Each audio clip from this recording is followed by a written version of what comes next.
demasiado que hablar del Padre Pío. Vamos a tratar de restringirnos a un poquito a lo que es un poquito más esencial. Un poquito el título de la charla que se me había ocurrido era El Padre Pío y la misa. Aprovechar también lo que comenté un poquito ayer en el sermón para los que estaban. El Padre Pío y la misa. La voy a dividir un poco en dos partes. Que la primera vamos a tocar un poquito la vida del Padre Pío, la biografía, digamos así. Y en la segunda parte lo que es la misión providencial del Padre Pío. Entender, tratar de acercarnos un poco a esa misión que la providencia le puso en la historia al Padre Pío. Primero lo planteamos como interrogante, ¿cuál es la misión? Después intentaremos, en la medida de lo posible, en la medida que es escrutable el designio de Dios, intentaremos responder de alguna manera. A la luz de la historia, a la luz de los hechos también. La vida del Padre Pío quiso la providencia realmente para señalarnos que era un regalo de ella, esta charla. Quiso que esta charla se diera justamente el día que es aniversario del nacimiento del Padre Pío. 25 de mayo de 1887 nacía el que después sería el Padre Pío, Francesco Forgione, en Pietrelcina. Francisco, su padre le había puesto Francisco justamente por la devoción al estigmatizado de Asís. Nace en Pietrelcina, en Italia, de una familia humilde, mortificada, que es realmente la verdadera cuna de su vocación. En las familias donde se enseña a los hijos a mortificarse es de donde salen después las vocaciones. Monseñor de Segur afirma lo opuesto, no lo opuesto, sino el otro lado de la moneda. En las familias donde no se enseña el espíritu de mortificación, se corre el riesgo de ahogar las vocaciones de los hijos. Familia relativamente numerosa, 6 hermanos, de los cuales 2 morirán relativamente pronto, uno a los 19 días y otra a los 2 años. Es muy poco después de que muriera esa niña de 2 años que nace el Padre Pío a consolar, llega a consolar a su familia. Él tiene otros 4 hermanos, un hermano mayor y 2 hermanas menores, si no me equivoco. Es un niño, por un lado, totalmente normal, se queda salva la naturaleza de los niños, con su curiosidad, con su vivacidad, digamos así, y su ingenuidad también. Dicen que el Padre Pío, aunque era tranquilo, era un poco ingenuo, era un poco retraído, no le gustaba demasiado jugar con los niños de su edad. Su mamá alguna vez cuenta que le decía, pero ve, Francesco, a jugar con los niños. No quiero porque ellos blasfeman. Tenía ya claramente el sentimiento de lo que es la santidad de Dios, pero era un niño normal. Lo pinta una anécdota que él mismo contará años más tarde. Su tío le había dado dinero a los 10 años para ir a comprar un cigarro al pueblo y una cajetilla de cigarrillos. Y él fue todo contento a cumplir el encargo de su tío. Y en el camino de vuelta le dio curiosidad ver qué sabor tendría ese cigarro de los grandotes. Y lo prendió. Y aspiró. Y al rato le estaba dando vueltas la tierra, sentía unas náuseas horribles. Y ahí dice él mismo que se levantó un muro entre el cigarro y él. Pero uno lo ve, lo pinta curioso, lo pinta un niño normal, con todas las inquietudes de un niño normal. Él mismo dice que le contó al tío después que lo que hizo y que no quería saber nunca más nada del cigarrillo. Su tío se reía. Pero su madre confiesa realmente no haber tenido nunca quejas de él. Era un niño normal en sus inquietudes, pero muy santo, ya desde muy pequeño. Y su vida, que va a ser realmente una trama, un entretejido de cosas sobrenaturales y extraordinarias, comenzó desde muy pequeño. Él dice que ya desde los 5 años, él mismo confesará, ya desde los 5 años comenzaron las apariciones celestiales y también las apariciones diabólicas. No me voy a detener demasiado en eso, solo voy a leer una cita que quité de un libro. Los éxtasis y las apariciones comenzaron en el 5.º año de edad, cuando tuvo el pensamiento de consagrarse para siempre al Señor. esa primera aparición que él tiene al 5.º año de su edad, siente el deseo de consagrarse a Dios, al Sagrado Corazón, no entiende demasiado bien lo que significa del todo, pero se quiere entregar, y ahí el Sagrado Corazón lo recibe como en un abrazo en el altar, demostrándole cuánto le agradaba ese deseo de entregarse, de consagrarse. Comenzaron en el 5.º año de su edad y fueron continuos. Al ser interrogado de cómo pues los hubiese ocultado por tanto tiempo, él nunca los contó a nadie estas cosas hasta los 28 años. Él se lo guardó. Dice, al ser interrogado de cómo pues los hubiese ocultado, cándidamente contestó que no los había manifestado porque creía que eran cosas ordinarias que sucedían a todas las almas. En efecto, un día me dijo ingenuamente, ¿y usted no ve a la Virgen? Y a una respuesta mía negativa me contestó, claro está, usted lo dice por santa humildad. Tan acostumbrado estaba a esas cosas que creía que todos realmente habían tenido esas gracias. Y fue así, en ese ambiente de niño normal, pero lleno de cosas sobrenaturales y de gracias inmensas y extraordinarias, que nació su vocación. Y su vocación también tiene una nota sencilla, de niño normal. Cualquier vocación puede nacer así. Si bien desde los 5 años había decidido consagrarse a Dios, la decisión de entrar en los capuchinos la tomó cerca de los 14 años. Ahí había un pequeño hermano capuchino. Capuchino es la rama de estricta observancia de los franciscanos, que se llama capuchino porque llevan la capucha, pero son muy, muy mortificados al lado de lo que es los franciscanos de vida un poquito más relajada. Había en la aldea de Petrachina un monje capuchino, Fray Camilo, que parece que era bastante santito, muy alegre, que era el encargado de hacer la colecta del monasterio, ir a mendigar, a pedir la limosna, que los capuchinos viven de limosna, no trabajan. Los benedictinos por ahí trabajan, cuidan la tierra y de eso mismo sacan su fruto, pero no, los franciscanos viven puramente de la limosna. Y este era muy sencillo, infantil hasta cierto punto, y Francesco se quedó prendado de Fray Camilo en su hábito medio destruido y en su larga barba. Cuando pidió el ingreso, le comentaron que iba a tener que esperar porque el noviciado del monasterio estaba lleno. O sea, él ya había comentado a sus papás y le dijo que quería entrar a los capuchinos, como era Fray Camilo. Y los capuchinos le dijeron, el noviciado está lleno, lo siento, tiene que esperar 1 o 2 años, mínimo. Y su tío y sus papás empezaron a buscar otras posibilidades, otros conventos y otras cosas. Su tío le manifestó la posibilidad de ir entre los monjes blancos o los redentoristas o con otros. A cada propuesta resonaban los no de Francesco cuando era informado que esos religiosos no llevaban la barba. Curioso que les llama mucho la atención de algo totalmente accidental a los capuchinos, que es la barba. Si hay algo poco esencial, es la barba. Y sin embargo, la barba de Fray Camilo, confesará el mismo Padre Pío, se me había clavado en mi cabeza y nadie pudo sacármela.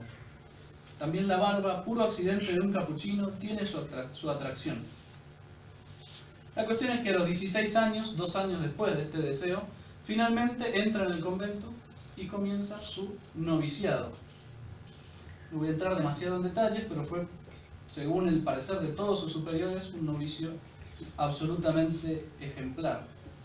Los noviciados capuchinos tienen la costumbre de meditar sobre todo la pasión, en los primeros años, la pasión de nuestro Señor. Francesco,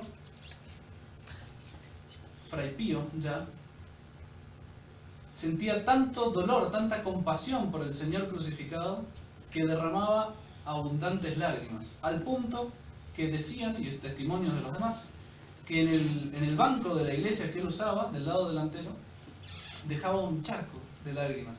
Creo que no son cosas imitables, no se trata de sentir, pero Dios en su providencia quiso señalar al que sería luego el Padre Pío, quiso señalarlo toda su vida con carismas y dones extraordinarios.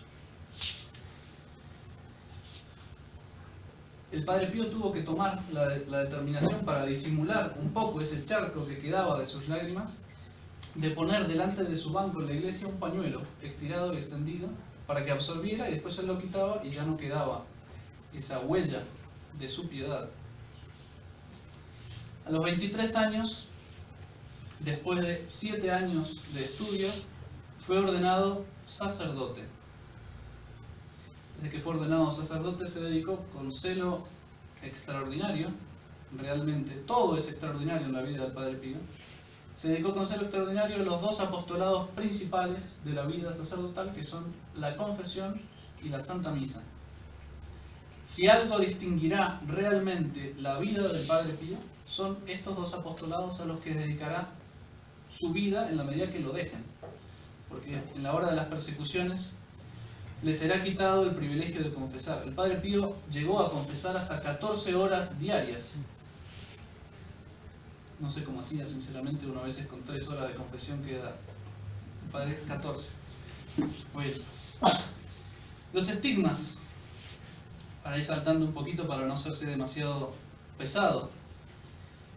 Dios, que quería darle los estigmas, le había dado antes un amor inmenso a Jesucristo crucificado, una compasión por los sufrimientos de Cristo inmensa. El Padre Pío, según los testimonios de él y de otras personas, de sus directores espirituales, porque la mayoría de estas cosas el Padre Pío se las ha revelado a sus directores espirituales bajo la obediencia. Les dijeron, quiero que me cuente todo por obediencia. El Padre Pío ahí escribía. Parece que el Padre Pío recibió los estigmas primero en cuanto al dolor y al sufrimiento, pero invisibles. No documenté aquí, se me olvidó cuánto tiempo fue, pero creo que fue como unos 4 o 5 años antes de los estigmas visibles. Los estigmas visibles los recibió durante la Primera Guerra Mundial. La Primera Guerra Mundial dura del 1914 al 1918. Poquito tiempo antes de que terminara la Primera Guerra Mundial, unos 40 días antes de que terminara, ya el convento estaba prácticamente desierto por el reclutamiento de soldados. Quedaban 3 monjes de todos los que eran: el superior, el padre Paulino, el fraile el limosnero y el hermano, el padre Pío, que no sí ya era padre, el Padre Pío, que estaba enfermo y por eso no había servido. Él ha pasado por muchas enfermedades, no las conté, las pasé por alto, pero ha pasado por enfermedades graves. Entonces eso lo hacía inhábil para el servicio militar y por eso pudo permanecer en el convento. Pero el día 20 de septiembre de 1918, poquitos días después de que la orden franciscana festeja la estigmatización de San Francisco, si no me equivoco es el 14 de septiembre la estigmatización de San Francisco, el 20 de septiembre de 1918 el Padre Pío se encontraba totalmente solo en el convento. Los otros padres habían salido y entre las 9 y las 10 de la mañana, todo esto se saca de información que él mismo dio en repetidas ocasiones a sus superiores, a sus directores espirituales.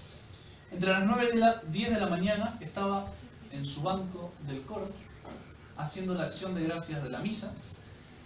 En el banco del coro hay un Cristo crucificado de madera de ciprés, de tamaño casi como el natural. Un Cristo que no es precisamente perfecto desde el punto de vista de la anatomía, pero es bello, es un Cristo bello y sobre todo tiene una expresión de sufrimiento y de dolor muy intensa. Se presta mucho para la meditación justamente de la pasión de Cristo.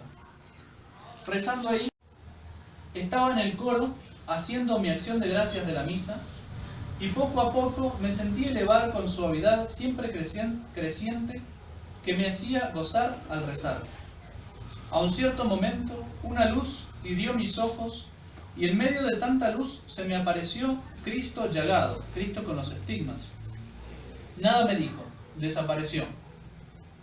Él precisará más tarde que el Cristo que se le aparece es el crucifijo que toma como vida y en medio de esa luz que derramaba de sus llagas, precisamente de sus manos y de sus pies, salían como flechas que se iban a clavar en las manos y en los pies del Padre Pío. La herida del costado, la aclarará después, ya la había recibido más de un mes antes. no explica demasiado sobre su herida del costado, sino que fue el mismo personaje, Cristo, que se le apareció, que había realizado esa operación, digamos así, del corazón. Es curioso que primero le toque el corazón y después el resto de las llagas, siendo que en Cristo de alguna manera fue al revés. Cristo, la última herida que recibe es la del corazón, después de muerto, para ver si estaba realmente muerto, para asegurarse que estaba muerto. Pero en él pienso que quiere significar que antes de unirse al sacrificio externo de Cristo, hay que unirse al sacrificio del corazón de Cristo, por la caridad, por el amor.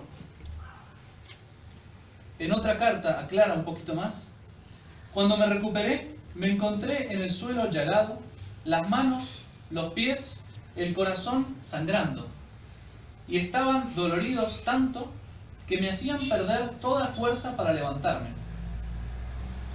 A tientas me arrastré desde el coro de la iglesia a la celda, atravesando todo el largo corredor. No era corto el camino.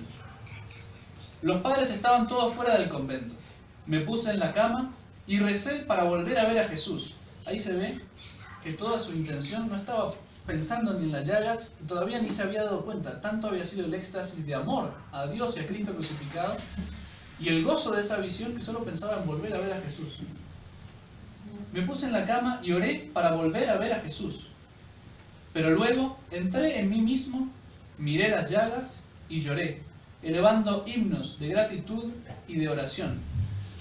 Gratitud y de oración, sí, le va a durar toda la vida, pero pronto tendrá sentimientos bastante distintos. Precisamente el sentimiento de vergüenza. Al Padre Pío toda su vida le va a mortificar muchísimo el llevar visiblemente los estigmas de nuestro Señor, el estar identificado con nuestro Señor y señalado. Todo el mundo desde ese momento lo cree santo, imagínense. Y él, en su humildad, que conoce sus miserias, se siente totalmente avergonzado de que vean esas llagas y lo crean santo. Siempre el Padre Pío hará su mejor esfuerzo por ocultar los estigmas. Pero los designios de Dios eran muy otros. El Padre lloraba avergonzado cada vez que tenía que mostrar los estigmas, y nunca los mostró sino por la fuerza de la santa obediencia. Tardó un tiempo en encontrar el método de los mitones, de los guantes, que eso es la reliquia que tenemos aquí. Es uno de los mitones que el Padre usó cerca del fin de su vida. Tardaron tiempo en que se le ocurra esa idea, y él mientras tanto se cubría con el manto, ¿no? Estiraba el manto, y en la misa, que está prohibido tener las manos cubiertas, sobre todo en la parte del canon de la misa, desde el ofertorio hasta después de la comunión, él se daba un alba personal, digamos así, en la que de alguna manera engancha con el dedo para que nunca se le baje. Normalmente uno levanta la mano y el alba baja.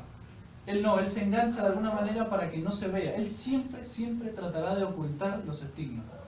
Pero la providencia quiso que pronto, realmente bastante pronto, primero sus compañeros, porque imagínense, a él vino desde el coro de la iglesia hasta su celda arrastrándose, no se podía tener en pie.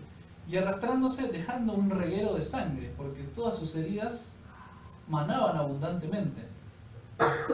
Entonces los primeros que se dan cuenta en el mismo día que ocurre son sus hermanos de religión, esos tres que estaban con él.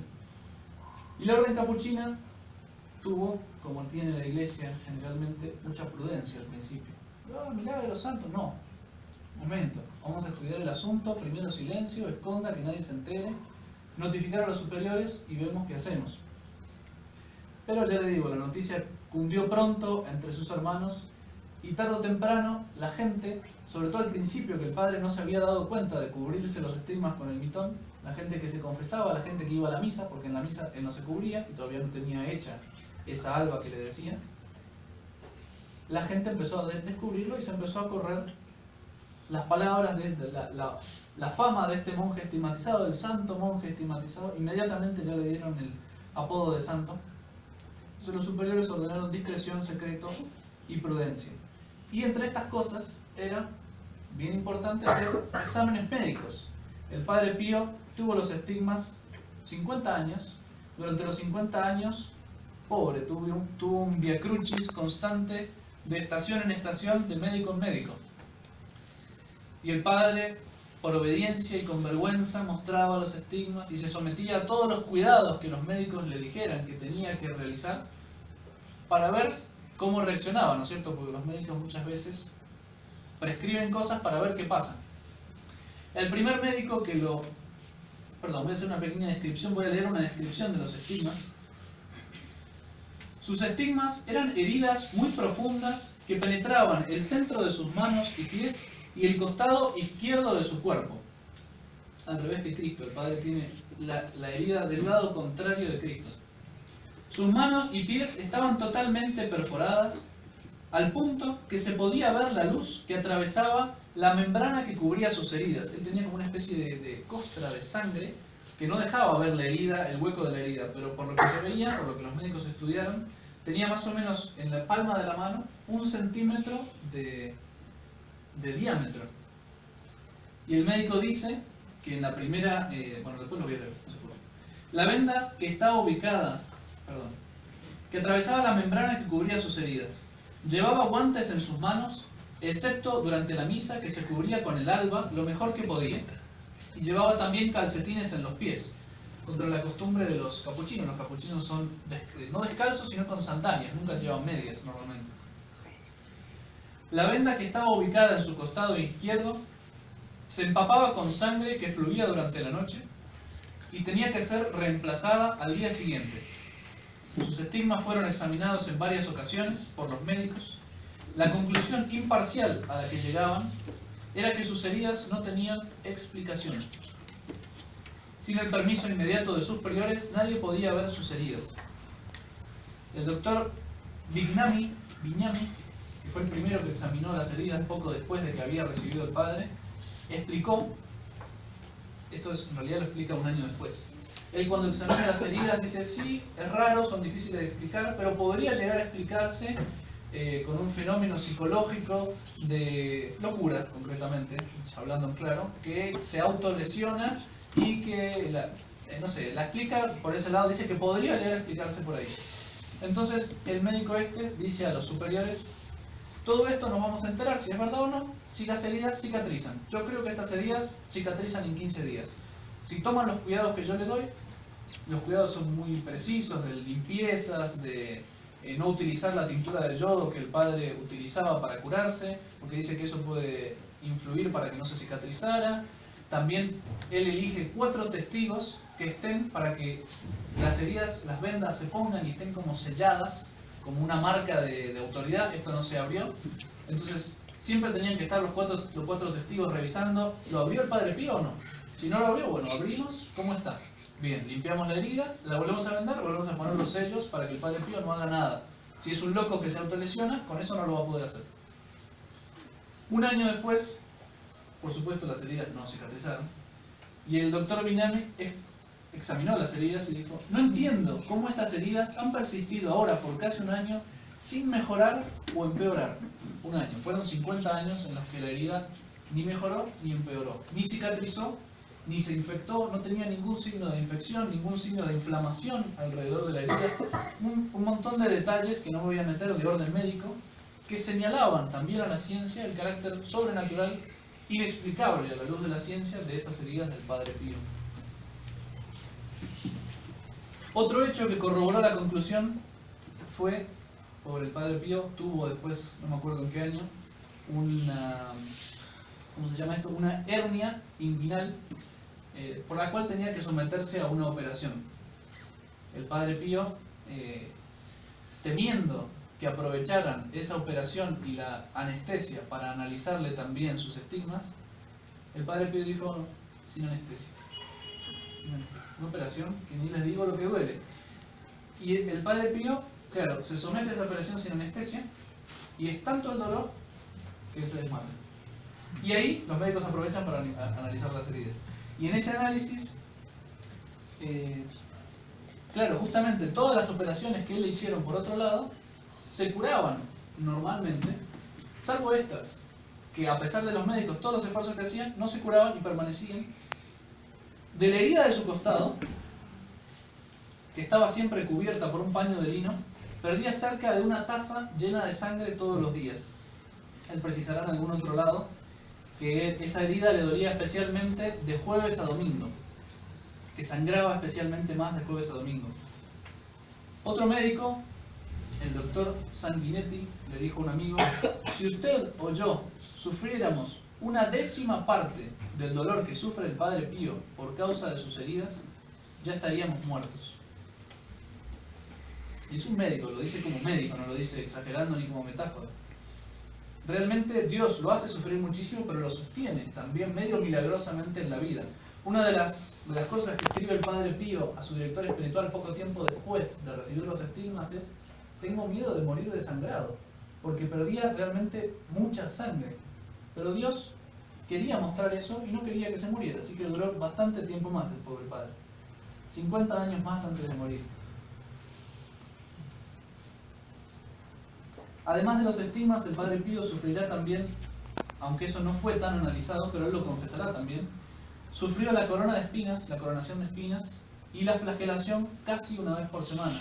Yo desgraciadamente me olvidé de traer un librito que está lleno de fotos, pero bueno, ustedes se las pueden buscar en internet, donde se conserva una camiseta del Padre Pío llena de manchas de sangre, que él cree justamente que viene de la flagelación. Pero esas heridas no eran permanentes, esas se le abrían y se le cerraban. La sangre que salía de los estigmas del Padre Pío a veces emanaba un perfume agradable, y lo han definido como una mixtura, una mezcla de perfume de violetas y de rosas. Un médico comentaba: hay que considerar que de todas las partes del organismo humano, la sangre es la que más rápido se descompone. En todo caso, la sangre nunca da un olor agradable. Una nota: muchas veces en las conferencias o en la veneración de las reliquias del Padre Pío se siente ese perfume, de hecho, milagrosamente podríamos decir, de violetas y de rosas, sobre todo de violetas, es lo más claro. Y para mostrar que no es algo, un perfume natural, una de las notas que ocurre cuando pasa eso es que algunas personas lo sienten pero clarísimo y otras no sienten nada, justamente para mostrar que es algo sobrenatural, que no es un perfume externo, sino una cosa que, alguna de esas, no caprichos, sino travesuras del Padre Pío. A uno que le preguntó si los estigmas le dolían: padre, ¿los estigmas le duelen? Claro, ¿qué se piensa? ¿Que Dios me los puso como adorno? El Padre Pío, en general, en todas las pocas entrevistas, no tiene muchas entrevistas que hayan sido registradas, nunca le fueron presentadas como entrevistas, fueron personas que dialogaban y después escribían lo que él decía. Pero en esas pocas, el padre siempre se mostraba, si no era por obediencia, él era duro, para que la gente no le preguntara. Entonces a veces puede sorprender la dureza, la aspereza de la respuesta del Padre Pío. Pero es justamente por esa humildad de esconder lo que no está obligado a mostrar. Bueno, voy a saltear todo el tema de las persecuciones del Padre Pío, que son un capítulo más interesante y emocionante, y que deja ver que la iglesia está realmente hecha de hombres, y hombres que se pueden equivocar, y hombres que pueden obrar hasta muy mal. De hecho, yo no sabía, yo había leído antes un libro que explicaba la primera persecución del Padre Pío, en que se le llegó hasta poner micrófonos en los confesionarios, que es un sacrilegio brutal, sobre todo hecho por un hombre de iglesia, no me acuerdo el nombre ahora, que era el que estaba más metido en el asunto, era el jefe del Santo Oficio, que sería hoy la Congregación para la Doctrina de la Fe. Un obispo, un cardenal, que estaba metido en esas cosas, que permitía un sacrilegio de ese tamaño. Pero en la segunda persecución, que yo no sabía, de hecho no es muy comentada, pero fue brutalmente más salvaje, quisieron durante muchos años matar al Padre Pío.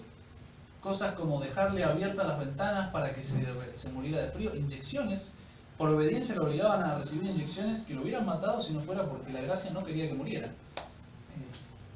Pero bueno, eso lo voy a dejar para su curiosidad personal. Sepan que es un capítulo realmente interesante del Padre Pío.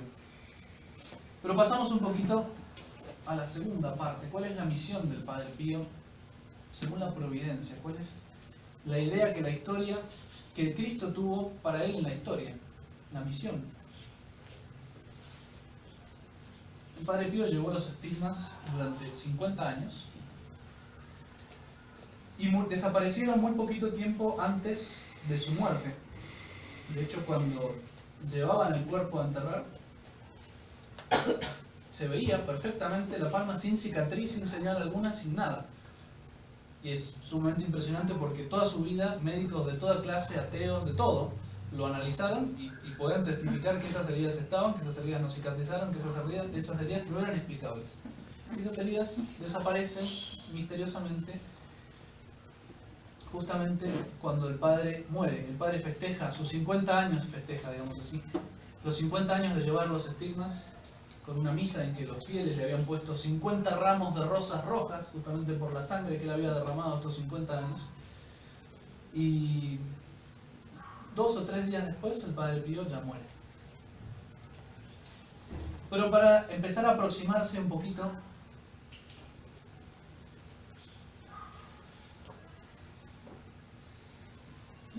nuestro obispo que había visitado al Padre Pío, el Papa Pío XII le preguntó: ¿qué hace el Padre Pío? Santidad: quita los pecados del mundo. Quita los pecados del mundo. Es decir, carga sobre él la cruz de los pecados del mundo. ¿Cuál era entonces la misión providencial del Padre Pío?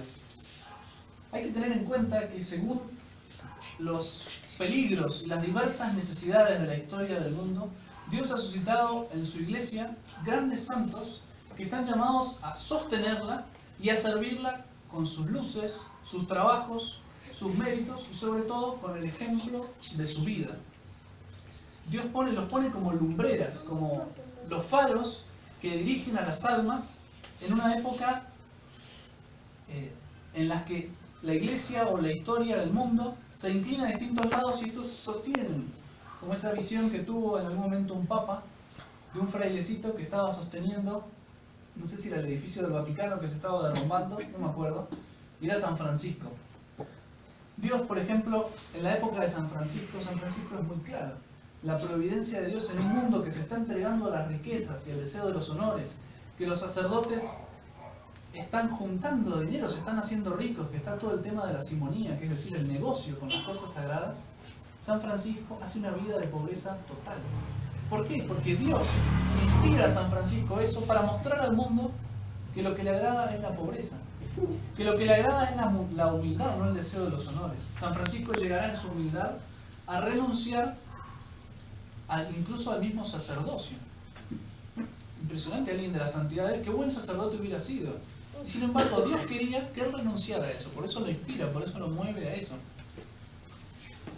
Ante el protestantismo que niega la justificación, que niega la santificación, que Dios restaura el alma herida del pecado original, Dios suscita en esa época santos de una pureza inmaculada.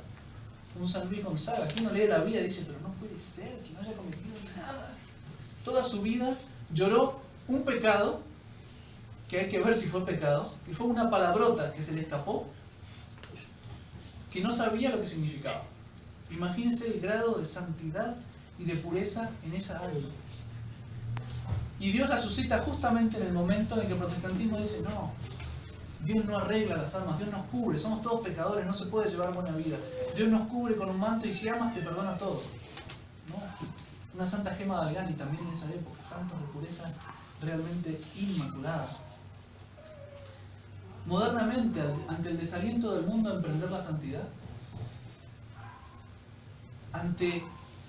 ¿por qué? Porque la santidad es considerada, por ejemplo, ante un Padre Pío que está lleno de cosas extraordinarias, y uno dice, bueno, eso es para pocos. Eso no es para todos. No estamos todos llamados a eso.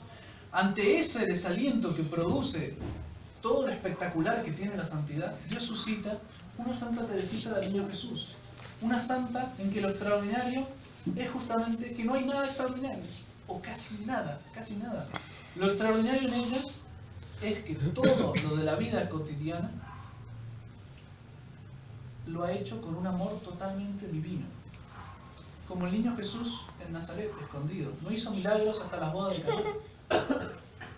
Y sin embargo, haciendo esa vida sencilla del mundo, digamos así, como cualquier hombre, no hizo nada distinto a lo que nosotros hacemos.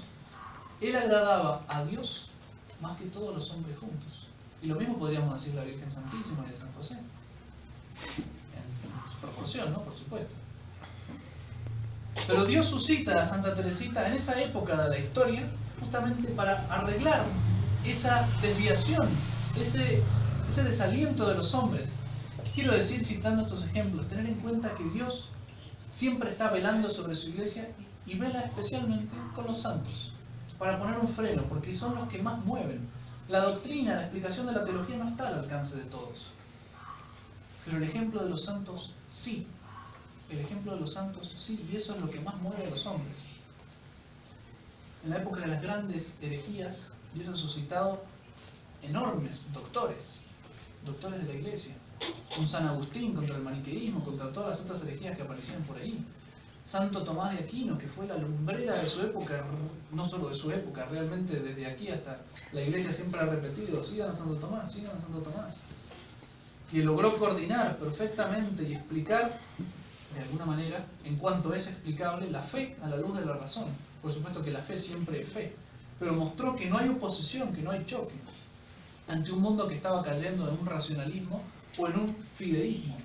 Es decir, creo, pero la razón no puede explicar las cosas. No, hay muchas cosas que sí, y coordinan. O el racionalismo, no, todo lo que es fe no se cree. No, las dos cosas se encajan. Y Dios providencialmente suscita a un Santo Tomás en ese momento. Entonces, para no alargarnos más, podemos preguntarnos, ¿cuál fue la misión del Padre Pío? ¿Qué quiso enseñarle Dios al mundo por medio del Padre Pío? Una cosa que podemos descartar sin demasiada consideración. Hay santos, digamos así, que son imitables. Una Santa Teresita del Niño Jesús. Hay santos que son admirables, pero no imitables. No se pongan a imitar al Padre Pío ni al Santo Cura de Ars que duerme 2 horas por día, porque ustedes van a entrar en un síncope intelectual en 2 semanas o en un año. Hay santos que Dios los hace para enseñar sobre todo. Pienso que el Padre Pío es, sin demasiada consideración, es uno de esos santos que está puesto para enseñar. ¿Y qué es lo que nos quiso enseñar Dios a través del Padre Pío? Pienso que nos puede dar una pista el ver que el Padre Pío es de los estigmatizados que ha habido. Hay otros que han llevado las señales de Cristo en su cuerpo, San Francisco, Santa Gema Galgani, etc. Pero de los estigmatizados que ha habido, él es el único que fue sacerdote. Y pienso, y estoy convencido, que la misión del Padre Pío fue de recordarle a la Iglesia y al mundo que la misa y el Calvario son una misma cosa. Que el sacerdote es otro Cristo que sufre con Cristo. Es otro Cristo crucificado. Y crucificado por la salvación de las almas. Si hay algo que brilla en el Padre Pío con esas misas que duraban 2 horas y más, es justamente esa unión con sus estigmas, la unión en el altar con Cristo crucificado. Él explicará también en una de esas entrevistas raras en su vida, que él durante toda la celebración de la misa sentía renovarse la pasión. En cada una de las distintas partes, él sentía una de las partes de la pasión. Voy a leer algunos fragmentos de esa entrevista que estoy citando. El Padre Pío no hace más que recordar la doctrina que fue definida infaliblemente por el Concilio de Trento sobre la Santa Misa. Cito, saco las cosas que vienen un poquito más al caso. Padre, le preguntan, ¿el Señor ama el sacrificio? Sí, porque con él regenera al mundo. Fíjense que esto va totalmente contra el protestantismo. Porque el sacrificio de la misa para el protestantismo no regenera al mundo. Para el protestante, incluso para el moderno actual, a veces hay ese error también en la iglesia, la cruz ya nos salvó. Y la misa recuerda la cruz. Pero basta unirse a la cruz para que sean perdonados los pecados. Hay algo de verdad y algo de mentira. La mentira es que, mejor dicho, la verdad es que hay que unirse a la cruz para que se perdonen los pecados. Pero el modo de unirse a la cruz de Cristo es a través de la misa. No hay otro modo. No hay otro modo. Porque Cristo lo quiso, porque Él podría haber diseñado otro modo, pero no, ese fue el que Él hizo. Padre, ¿el Señor ama el sacrificio? Sí, porque con Él regenera al mundo. Regenera, también va contra el protestantismo, regenera. El protestante cubre, no regenera. Cubre los pecados, no los cura, no los regenera. ¿Cuánta gloria, Padre, cuánta gloria le da la misa a Dios? Una gloria infinita. Padre, ¿qué es su misa? Una unión sagrada con la pasión de Jesús. Y decía llorando, mi responsabilidad es única en el mundo, por los estigmas, ¿no? Porque era evidente eso. Esto es muy importante, muy importante. Padre, durante el sacrificio divino, ¿carga usted con nuestros pecados? Respuesta, no puedo dejar de hacerlo, porque es una parte del santo sacrificio. Curioso cómo, no curioso, es lo normal, pero nos parece curioso porque no estamos acostumbrados. Como Él toma la misa, no como banquete, no como cena, como sacrificio que paga los pecados del mundo. Y los paga en el sacerdote, que es como una nueva encarnación de Cristo. El sacerdote es otro Cristo crucificado en la misa, principalmente, por la salvación del mundo. No puedo dejar de serlo, puesto que es una parte del santo sacrificio. ¿Su misa, Padre, es un sacrificio cruento? Hereje. La misa todos sabemos que es un sacrificio incruento, es decir, que no hay derramamiento de sangre. La cruz es un sacrificio cruento, porque se derrama sangre, Cristo derrama sangre. Pero la misa no, la misa es un sacrificio incruento. Después aclara el que entrevistaba, no, Padre, yo quería decir que usted cuando pasa la misa derrama tanta sangre que se podría llegar a decir, ah, bueno, si lo que quiere decir es eso, está bien. Parece. Dice, Padre, ¿por qué sufre tanto en la consagración?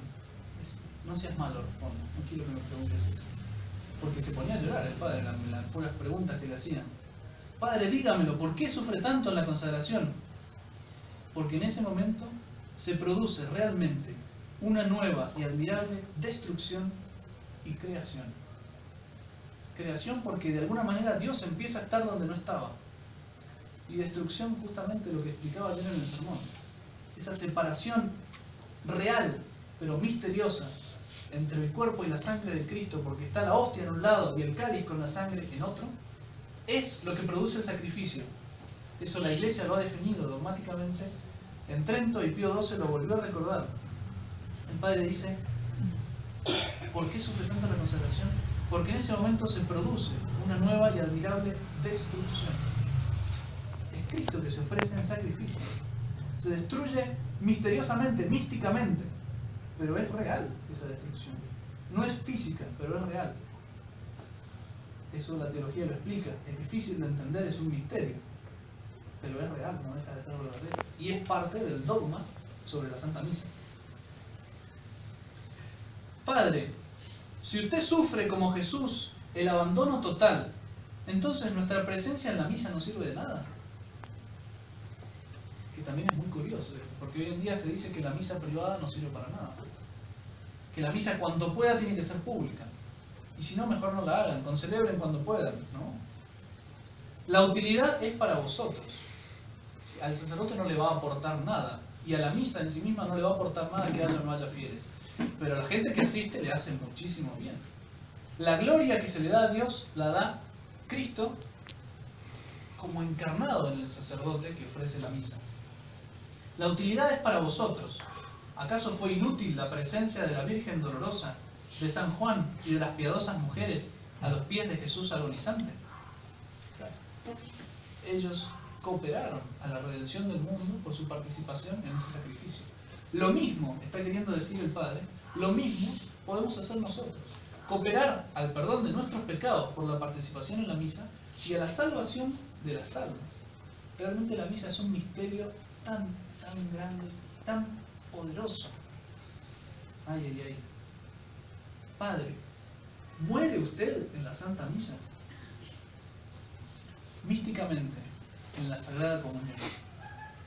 Como yo les explicaba ayer, el sacerdote cuando comulga lo que está haciendo es identificarse con la víctima.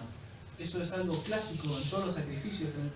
En el orden natural, los sacrificios del orden natural, es decir, antes de que viniera la revelación y determinara de qué manera, o en los pueblos que no tuvieron la revelación, siempre hubo una especie de comunión, y esa comunión, ya digo, está en la naturaleza del hombre. Lo que quiere significar es que yo me identifico con la víctima, que en realidad la víctima que estoy ofreciendo soy yo.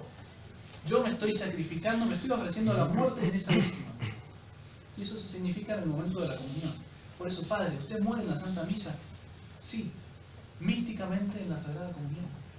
Misteriosamente, pero no deja de ser menos real esa muerte y no deja de ser redentora por la salvación de las almas, porque el sacerdote está en la misa como mediador.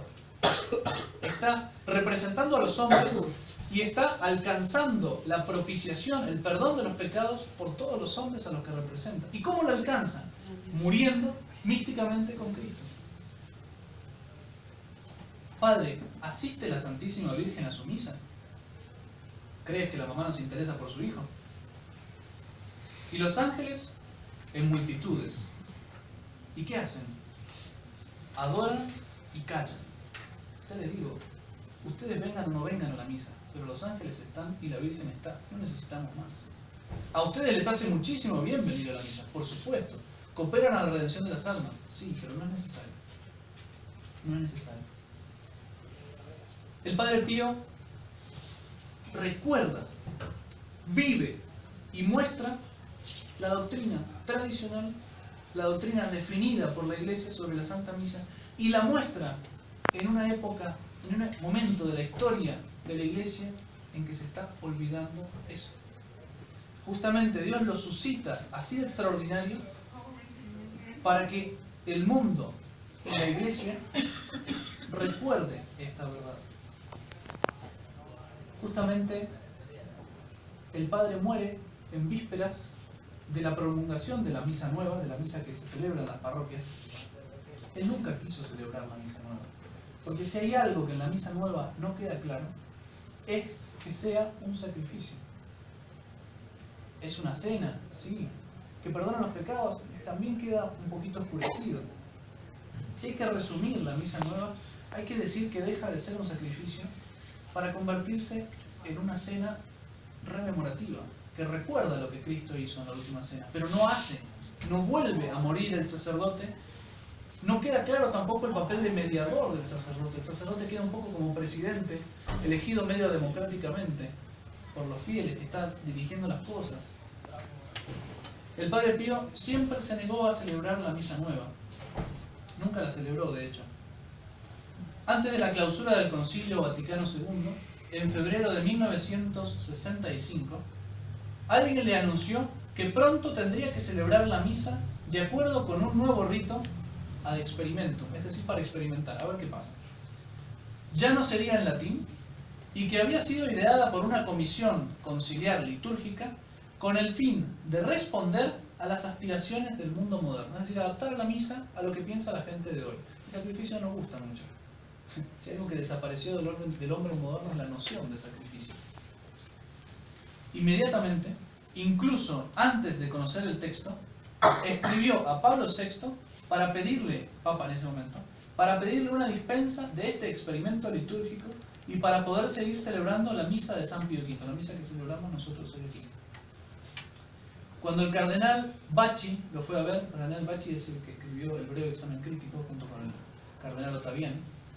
Cuando el cardenal Bacci lo fue a ver con el fin de otorgarle esa autorización que él le había tramitado con el Papa, el Padre Pío dejó escapar una queja en presencia del mensajero papal. Por compasión, terminen rápido el concilio. Ay, ay, ay. También manifestó claramente su descontento con la adaptación de las reglas franciscanas al espíritu del Concilio Vaticano II.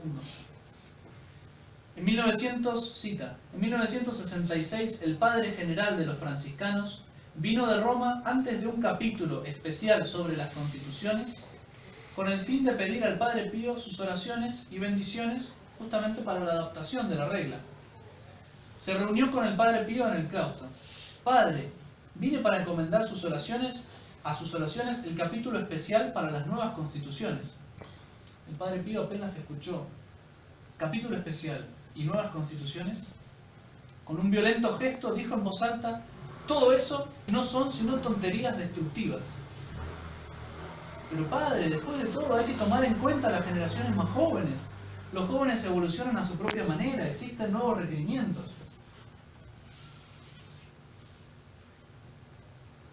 Entonces, dirigiéndose a su celda, dio media vuelta y se fue, apuntando con un dedo y diciendo: no debemos desfigurarnos a nosotros mismos, no debemos desfigurarnos a nosotros mismos. El día del juicio, esto es terrible lo que dice el Padre Pío, el día del juicio del Señor, San Francisco no nos reconocerá como sus hijos.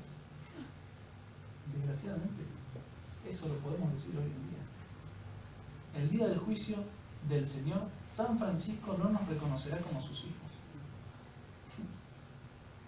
Cuando Monseñor Lefebvre, nuestro fundador, no recuerdo el año, lo fue a visitar para hablar con el Padre Pío, Monseñor quiso besarle la mano de los estigmas al Padre Pío, y el Padre le dijo: no, Monseñor, no es usted que debe besarme la mano a mí, sino que yo debo besarle la mano a usted. Y no se dejó, y él le besó la mano a Monseñor, y ahí está la foto famosa del Padre Pío besándole la mano a Monseñor. No es casualidad tampoco que una de sus más santas dirigidas, no tengo tiempo para entrar en la vida, pero la vida es realmente muy bonita, de Catarina Tangari, es una de sus más santas dirigidas, tuvo realmente una santidad eminente, es como San Francisco de Sales y Santa Juana de Chantal, el Padre Pío y Catarina Tangari. Esta mujer siguiera siempre a la fraternidad sacerdotal San Pío X en su seminario de Con, que fue donde comenzó, hasta su muerte, un año después de las consagraciones episcopales de 1988. El sacerdote que me bautizó a mí, el Padre Agamonte, que Dios lo guarde, recibió para su ordenación, cuando él era diácono, él estudió en el seminario de Con, vino Catarina Tangari a decir: padre, tengo algo para usted, que no era padre, perdón. Y fue ahí, le habló, sacó un paquete, un cáliz. Y el padre lo miró y no era su estilo, él estaba buscando cáliz, ¿no es cierto? Ella le dijo: yo sé que usted está buscando cáliz, padre, acá le traigo. Y él lo miró y no le gustó mucho. O sea, de hecho el cáliz es muy lindo, pero no era el estilo que él estaba buscando algo neogótico, y ese cáliz era barroco, pequeñito. Y Catarina Tangari lo mira, se dio cuenta, el gesto del padre traslució algo, aunque trató de demostrar: qué bonito, no sé qué. No, que va a decir que me regaló un cáliz. Padre, acéptelo, viene del Padre Pío. Acéptelo, viene del Padre Pío. Así que el Padre, cuando se muera, se lo voy a robar. Conclusión: pidámosle mucho realmente al Padre Pío que nos enseñe a vivir la misa, que nos enseñe a unirnos a ella por la oración y el sacrificio. No es tanto la participación externa, no es tanto que sepan responder en latín. El modo de unirse a la Santa Misa es por la oración y el sacrificio. Por el ofrecimiento en la Santa Misa, tampoco serviría de mucho la misa si no nos cambiara. El ofrecimiento en la misa de las cruces diarias nuestras, las pequeñas cruces de cada día, si las unimos a la cruz de Cristo en la Santa Misa, tienen un valor infinito y redentor. Realmente, en unión a la cruz de Cristo, sirve para reparar nuestros pecados y para la salvación de las almas. Y esa es la misión de la fraternidad sacerdotal San Pío X. Escondidos como estamos, Monseñor Lefebvre tenía una frase muy bonita que le dijo una vez a un sacerdote recién ordenado en el desayuno: padre, ¿usted celebró su misa ya? Sí, Monseñor, ya celebré mi misa. Estuvo contento porque era su primera o su segunda misa. Muy bien. Usted ya ha cumplido con el 80% de su apostolado, padre. Lo que queda es fácil. El 80% de su apostolado, la misa. Hace falta fe para ver eso, porque en media hora de hacer algo que nadie se entere, el 80% de su apostolado. Verdaderamente, el Padre Pío quitó los pecados del mundo y mostró lo que era la misa, muy escondido de alguna manera. Claro que fue publicado, pero él no salió de ahí. Su apostolado es realmente reducido al lado de esta obra gigantesca de predicación de lo que es la misa. Bueno, no sé si hay alguna pregunta que quieran hacer en particular. Sí, diga. No sé si sabré responder, pero... Padre, ¿el sacerdote está obligado a celebrar una misa a diario? No. Justamente la iglesia, por la complicación, la cantidad de cosas que se requieren para la celebración de la misa, hay que tener, por supuesto, la materia, el pan, hay que tener vino en buen estado, hay que tener un cáliz, que no cualquiera tiene un cáliz en cualquier lugar. Normalmente la iglesia exige una iglesia para celebrar la misa, hay que tener un altar, hay que tener velas. Son tantas las cosas que se exigen que la iglesia no obliga a rezar la misa diaria. Pero el Padre Pío justamente comentaba que no soportaba un día sin celebrar la misa. Pero no, la iglesia obliga al sacerdote a celebrar varias veces al año, eso es lo que dice, varias veces al año, o en beneficio de los fieles. Si algún fiel viene, o sea, no algún fiel, si hay suficiente cantidad de fieles que pidan, uno celebra una misa para los fieles.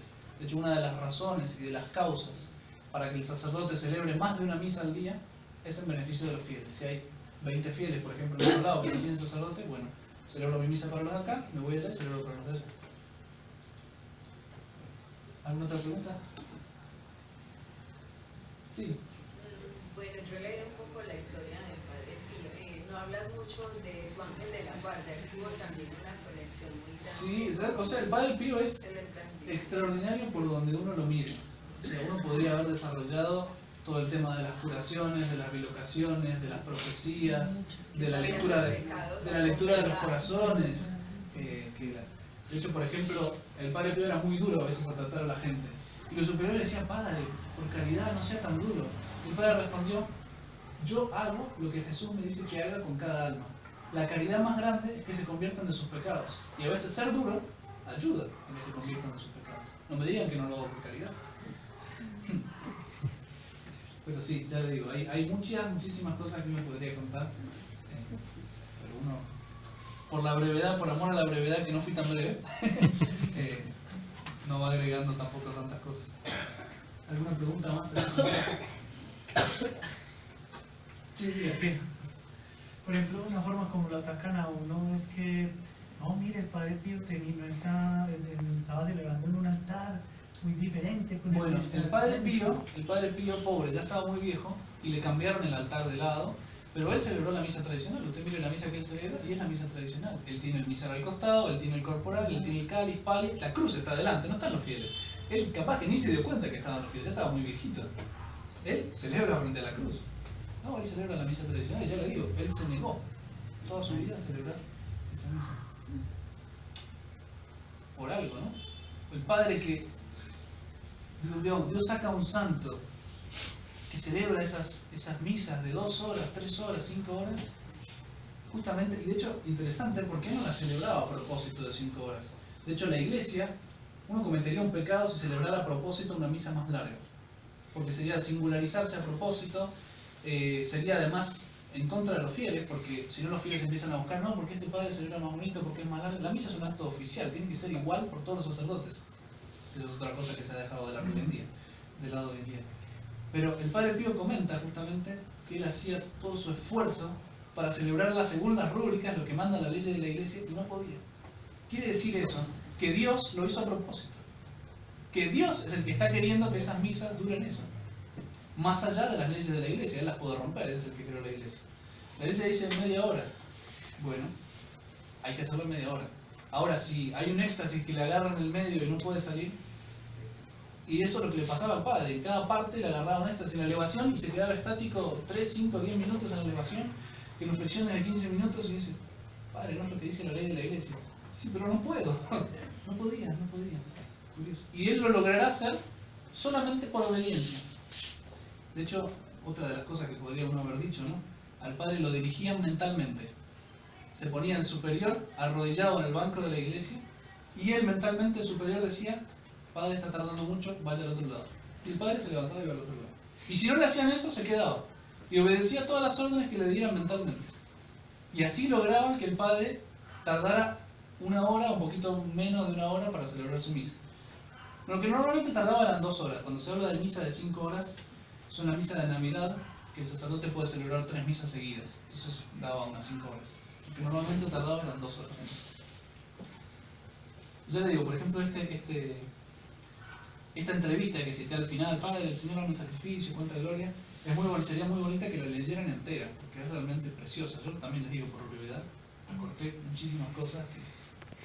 Textos que sean verídicos de la biografía o del Padre Pío, porque uno encuentra... ¿Dónde conseguir eso? Sí, ¿dónde conseguir? Que no, Sí, porque en internet se conseguía mucho, pero... Hay un libro, yo no sé acá, yo soy muy nuevo en Colombia, entonces no sé lo que se consigue, pero yo digo, hay un libro de Yves Chirón, Yves con Y, B corta, Yves Chirón, que escribe, es bonito, es verídico, lo que se llama una biografía crítica, es decir, que no da nada por verdadero hasta que no lo haya sacado de un documento. Todo lo que se dice ahí está documentado.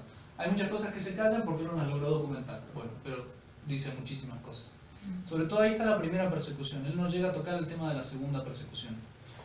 Hay otro libro que nos gustaría, si Dios quiere y nos da gracia, nos gustaría editar, el Padre Pío, justamente que es una cosa que escriben a raíz de esta segunda persecución, estos intentos de asesinato del Padre Pío, de parte de la misma iglesia,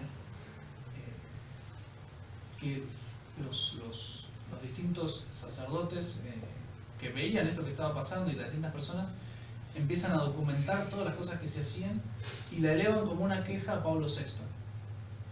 No sé cuál fue el resultado de esa queja, pero el libro justamente es muy bueno en cuanto a documentos y en cuanto a las cosas que dicen y es totalmente confiable. No recuerdo el nombre, pero dice algo como en reclamo a Pablo VI, el Padre Pío de Pietrelcina, una cosa así. Lo puedo llegar a conseguir ese libro en PDF. Es que si tienen un grupo para distribuir las cosas, yo se los puedo, si lo consigo. Tengo entendido que se consigue. Sé que en internet no, pero tengo una persona que lo ha escaneado y lo tiene en PDF. Entonces lo podría llegar a distribuir. Le digo, es un libro, 300 páginas, un poquito así, pero vale la pena.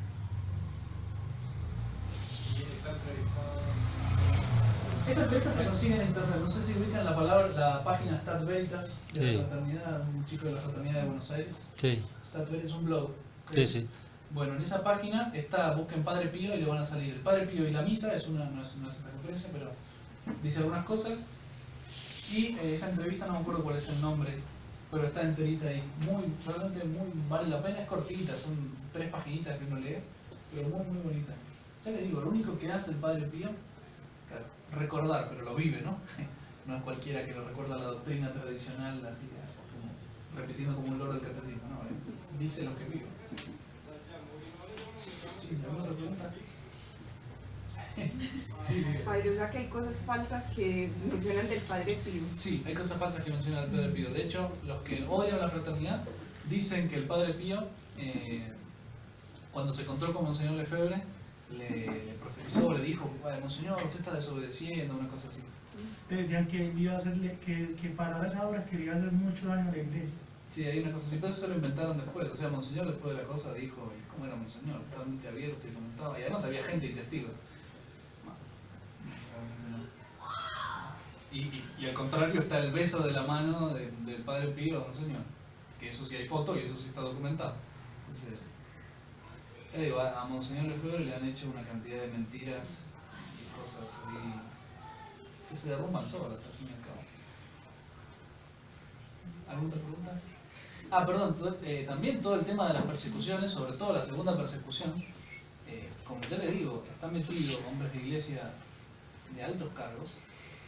O sea, Pablo VI era bastante a favor del Padre Pío, pero yo digo, desde la Congregación para la Doctrina de la Fe, es decir, el que está encargado de juzgar sobre la pureza de la fe en el mundo entero, por el cargo del Papa, estaba metido en las cosas contra el Padre Pío y estaba metido además en cosas con mujeres, o sea, ahí no hay cosas muy feas, ahí que no les conviene que salgan a luz. Entonces toda esa segunda persecución está muy tapada por la misma iglesia. También uno entiende que no se quiere echar tierra a la iglesia porque no es precisamente la mejor obra de caridad decir esas cosas. También pienso que de alguna manera la providencia quiso mostrar la crisis que hay en la iglesia con estas persecuciones al Padre Pío. Porque realmente uno puede ver que hombres en la iglesia pueden hacer cosas muy malas. O sea, está la libertad, ¿no? Es una realidad. La jerarquía está, tienen el poder, la autoridad, pero la pueden usar para bien o la pueden usar para mal, como un padre de familia. ¿Tiene la autoridad? Sí, la tiene. ¿La usa para bien o la usa para mal? Y hay que ver. Hay que ver. Dale, Selani. Sí. Fuerte. El padre se quejó de lo que hacía sus dolores en sus heridas. Sí, claro. Sí. De hecho, el Padre Pío muchas veces dirá, eso que yo dije que cité, la frase que le dijeron al Papa, ¿no? El Padre Pío quita los pecados del mundo, santidad quita los pecados del mundo. Él lo dirá muchas veces, que él sufre el peso de los pecados del mundo entero. Él lo dirá. Y de hecho, el mismo Padre Pío dirá que el dolor de sus heridas no es nada comparado a la desolación espiritual que él sufrirá. O sea, él dice que se le hace insoportable, él dice que le cuesta muchísimo creer. Claro, pero es gracioso porque él ve las almas, las dirige a las otras almas con una certidumbre divina de lo que hace. Pero su alma, él estaba en negro, en unas tinieblas espantosas que Dios permitía justamente otro sufrimiento más redentor. Pero sí, él dice muchas veces que él ofrece sus sufrimientos en unión a la cruz de Jesús, que lo ofrece por la salvación de las almas. En esta misma entrevista creo que lo dice por ahí en algún lado. Bueno, si no nos preguntas. Yo tengo una pregunta para la pena. Diga. Pero no es del Padre Pío, sino de la Diga. Bueno, después cualquier cosa me la dice privado si prefiere. Lo que vamos a hacer ahora, entonces, voy a tomar la reliquia, voy a tomar la reliquia, voy a dar la bendición, en general la bendición, pero después van a pasar como para la comunión, yo lo voy a dar a besar. ¿Sí? Normalmente está prohibido besarlo, pero yo me hice una trampa, le puse un vidrio adelante, entonces no puedo besar. Para satisfacer también un poco la piedad de cada uno. De hecho, entre las reglas que dan ahí son muy estrictas, no se puede tocar, no se puede besar, no se puede sacar ningún hilo de reliquia, o sea, tiene todo un reglamento del uso, justamente para que no se nos acabe la reliquia en un mes. Pero bueno, entonces voy a dar la bendición. Sí. No recibieron chismamito, no les heredaron nada más. ¿Le parece poco? Ay, Sí, no, pues. Sí, fue lo único que nos dieron, si podemos decir que fue poco. ay, no. No, claro, sí. Bueno, rezamos a la María para terminar la conferencia y ahí cuando dé la bendición se ponen las pilas.